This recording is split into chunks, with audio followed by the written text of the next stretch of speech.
दादा पाटील यांच्या आठवणी रयत सेवक विठ्ठल यादव यांच्याकडून. दादा पाटील कमी भावाला पाटील निष्ठावंत कार्यकर्ते होते. हम्म. त्यांनी लय ठिकाणी शाळा काढल्या आणि शाळा काढून त्या रांकीला लागल्या. त्याचं गाव मुळगाव टाकळे खंडेश्वरी गावचं दलित मीटर त्यांना पदवी दिली, शासनाने पदवी दिली, काम करते. मग त्या ठिकाणी त्यांच्या हाताकडे शिपाई म्हणून मी होतो, विठ्ठल यादव म्हणून. आम्ही दोघांनी म्हणून गाव शाखा हिंडायचो. आम्ही गावावर जेवारी गोळा कर, मिरच्या गोळा कर, हॉस्टेलला आम्ही जायचो मग त्यांच्याबरोबर. असं करता करता त्यांनी सगळ्या शाळा लय काढल्या, खास करून चांगलं काढलं, रांकीला लागलं सगळं लय कल्याण केलं. आणि त्यांचे पुण्य मला शिक्षकांनी मी चांगली साथ दिली, माझं कल्याण झालं आहे. दादा पाटलांची तुम्ही सेवा केली. हा 10 वर्ष तुम्ही सोबत होतात. तर सांगा काय प्रसंग घडले का, कशी सेवा केली? दादा पाटला बरोबर गेलो सातारला. मी त्यांची कशी पाय होतो. सातारला गेल्यावर तिकडे गेल्यानंतर ती वाटेने चालतात त्यांना घोडी पिसाळी चावली. घोडी चावल्यावर त्यांना मग आता दवाखाना आम्ही नेलं सर. तिथं होती बाकीची माणसं पुढारी. आम्ही तिथं मग राहिलो. घोडी चावल्यामध्ये इंजेक्शन केलं, कुठं काय केलं.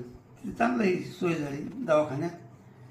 घोडी चावली, स्थानिक लोक आणले, त्यांनी केलं त्यांना.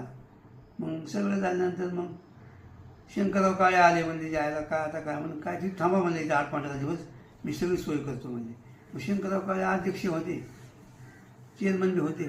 त्यांनी सगळी सोय केली आमची, खाण्यापिण्याची, ह्याची त्याची. आणि चांगलं झाल्यानंतर एक 8-10 दिवस आम्ही राहिलो. 8-10 दिवसांनी मग इंजेक्शन केली, काय त्यांची असते नियमाने. 10 दिवसांनी आलो आम्ही परत.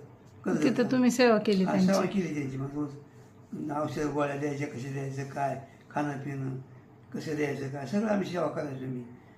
आणि मग इथून 10 दिवसांनी आम्ही आलो कर्जतला. मग कर्जतला आल्यावर मग आता झाल्यानंतर चिकाट तिकडे झाल्यावर चांगलं झालं, दंदहीन झालं दादा पाटील. कारण तिथं स्वयंपाकाला बी कर्जतला बाई होती, सोन्याला आजी. स्वयंपाकाला त्याला स्वयंपाक करायला. मग तिथंच जेवायचो आम्ही.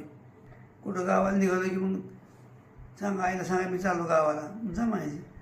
मग चाललो आपलं, जायचं त्यांच्याबरोबर. असं करता करता 10 वर्षी माझी त्या सेवा चांगली घडली अगदी. आणि सेवा घडल्यावर त्यांनी बी माझं बी चांगलं केलं कल्याण. तसं काही नाही हो, हे असं केलं म्हणून. मला त्यांनी लॅबाटेन प्रमोशन दिलं. अगोदर शिपाई होतात? शिपाई होतो मी. नंतर लॅबाटेन केलं. मग लॅबाटेन केल्यामुळे माझा पगार वाढला मग थोडासा शिपायापेक्षा जास्त. मग लॅबाटेन मी होतं, पण तेव्हा त्याला सगळं येतं आहे, शिकलायलाही गेलं ते सगळं घेऊन. कारण त्यांच्या हातात चेअरमन होता शंकरराव काळे, सगळे डेप्युटी डायरेक्टर.